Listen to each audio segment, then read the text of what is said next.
നമസ്കാരം, മലയാളി വാർത്തയിലേക്ക് സ്വാഗതം. കരിമണൽ കമ്പനിയായ CMRL ഉൾപ്പെട്ട പണമിടപാട് കേസിൽ കൂടുതൽ വിവരങ്ങൾ പുറത്തുവരുമ്പോൾ CPM പ്രതികരണങ്ങളിൽ മിതത്വം കാട്ടും.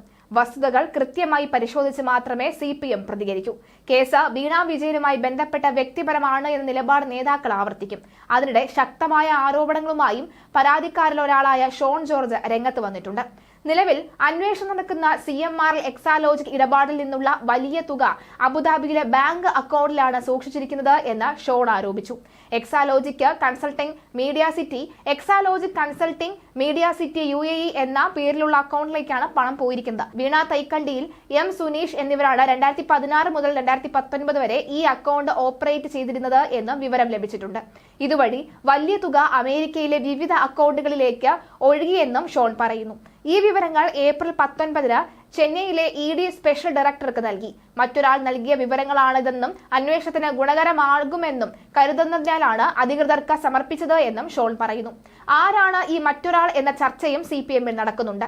പ്രധാനപ്പെട്ട CPM കുടുംബവുമായി ഷോണിന് വളരെയധികം അടുപ്പമുണ്ട്. എന്നാൽ കേസിൽ ഈ സഹായം തനിക്ക് ലഭിച്ചിട്ടില്ല എന്നാണ് ഷോൺ പലാവർത്തി പറഞ്ഞിട്ടുള്ളത്. എങ്കിലും CPM സംശയത്തോടെ ഇതിനെ കാണുന്നുണ്ട്. മുഖ്യമന്ത്രി പിണറായി വിജയനും അനുയായികളും ഓരോ നീക്കവും വിലയിരുത്തുന്നുമുണ്ട്. ഇത്തരത്തിലൊരു വാദം ചർച്ചയാകുമെന്ന് നേരത്തെ തന്നെ മുഖ്യമന്ത്രിയുടെ ഓഫീസിന് സൂചന ലഭിച്ചിട്ടുണ്ട്.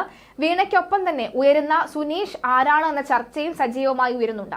മുഖ്യമന്ത്രി പിണറായിയുടെ അതിവിശ്വസ്തനായ ഒരാളുടെ പേര് സുനീഷ് എന്നാണ്. വിദേശ യാത്രകളിലടക്കം മുഖ്യമന്ത്രിയെ അനുഗമിക്കാറുണ്ട്. എന്നാൽ ഈ വ്യക്തിയുടെ ഇനിഷ്യൽ M എന്ന് മാത്രമല്ല, അതുകൊണ്ട് തന്നെ ഇയാളല്ല അക്കൗണ്ടുള്ള സുനീഷ് എന്നാണ് സൂചന. ഇതിനൊപ്പം വീണയുമായി പരിചയമുള്ള തിരുവനന്തപുരത്തെ അഭിഭാഷകന്റെ പേരും സുനീഷ് എന്നാണ്.